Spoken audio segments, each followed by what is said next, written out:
membahas salah satu kasus hukum paling viral nih di Indonesia tahun 2025, yaitu kasus Nikita Mirjani melawan Dr. Reja Gladys.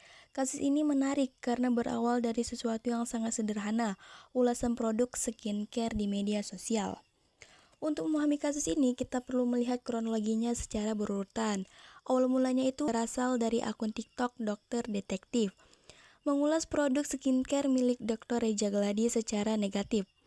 Produk disebut terlalu mahal. Nikita Mirjani kemudian ikut mengunggah ulasan serupa dan menganjurkan followersnya untuk tidak membeli produk Reja. Menurut dakwaan, Reja Gladys mengaku menerima ancaman bahwa kredibilitasnya sebagai dokter akan dihancurkan jika tidak membayar uang tutup mulut sebesar 5 miliar.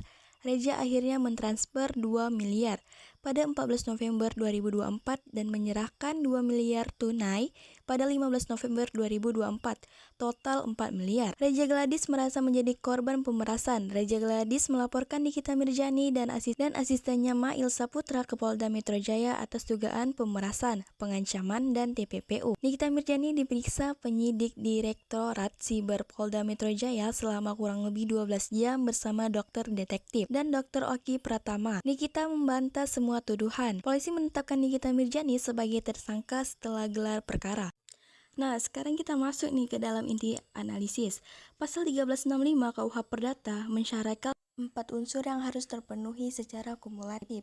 Yang pertama, perbuatan melawan hukum. Perbuatan tidak harus tentang fisik. Unggahan di media sosial, pernyataan dalam siaran langsung, atau komentar yang disebarluaskan kepada publik. Konsep ini tidak terbatas dalam undang-undang tertulis saja.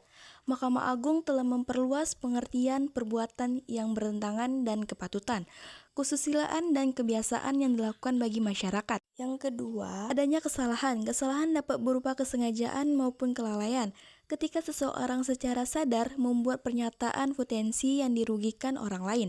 Di ruang publik, digital sulit untuk berargumen bahwa itu dilakukan tanpa unsur kesengajaan. Dan yang ketiga, adanya kerugian material maupun imaterial. Dan yang terakhir, yang keempat, adanya hubungan kausalitas atau sebab akibat terhadap hubungan langsung antara tindakan yang dilakukan oleh Nikita Mirjani dengan kerugian yang dialami oleh Reja Gladys. Secara analisis, kasus ini merupakan indikasi kuat sebagai besar unsur terpenuhi, terutama dari sistem perbuatan unsur melawan hukum secara luas serta kerugian material dan imaterial. Namun penuntutan final ada di tangan majelis hakim. Nah, dari kasus Nikita Mirjani dan Dr. Reja Gladys, kita dapat menarik beberapa pelajaran penting nih. Yang pertama, media sosial bukan ruang bebas hukum. Ekspresi yang disertai unsur ancaman dan permintaan uang dapat dikualifikasikan sebagai pemerasan. Yang kedua, hukum pidana dan perdata dapat berjalan bersamaan atas suatu peristiwa. Yang ketiga, kasasi bukan jaminan keringanan. Mahkamah Agung memiliki kewenangan untuk mempererat putusan.